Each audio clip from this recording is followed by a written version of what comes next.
நெல்லை அரசு மருத்துவக் கல்லூரி மருத்துவமனையில் கடந்த 2 ஆண்டுகளில் இதய நோயாளிகளுக்கு 25 டூவல் சேம்பர் பேஸ்மேக்கர் பொருத்தி சாதனை படைக்கப்பட்டுள்ளதாக மருத்துவமனை தலைவர் ரேவதி பாலன் பெருமிதத்துடன் தெரிவித்துள்ளார். நெல்லை அரசு மருத்துவக் கல்லூரி மருத்துவமனை கூட்டரங்கில் மருத்துவமனை தலைவர் ரேவதி பாலன், இருதயத்துறை தலைவர் எட்வின் ரவிச்சந்திரன் ஆகியோர் செய்தியாளர்களை சந்தித்தனர்.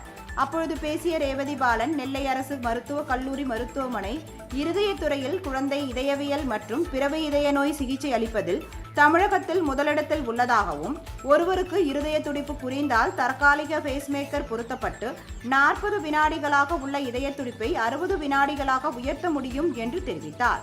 சிலருக்கு நியூ 12 சேம்பர் பேஸ்மேக்கர் பொருத்தப்பட்டு ரந்தரமாக 12 சேம்பர் பேஸ்மேக்கர் பொருத்தப்பட்ட 68 வயது மதிக்கத்தக்க இருதய நோயாளி ஒருவர் தற்பொழுது நலமுடன் இருப்பதாகவும் அவர் குறிப்பிட்டார்.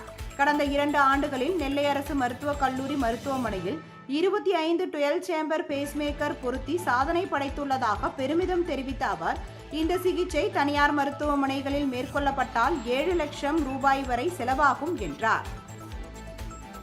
இன்று எங்களது திருநெல்வேலி அரசு மருத்துவக் கல்லூரி மருத்துவமனையில் சிறப்பான ஒரு நிகழ்வாக எங்களது cardiology department doctor Ravichandran Edwin sir தலைமையில் மிகச்சிறப்பான நிகழ்வாக டியூவல் சேம்பர் பேஸ்மேக்கர் 25வது முறையாக நாங்கள் செய்து சிறப்பான சாதனை செய்திருக்கிறோம்.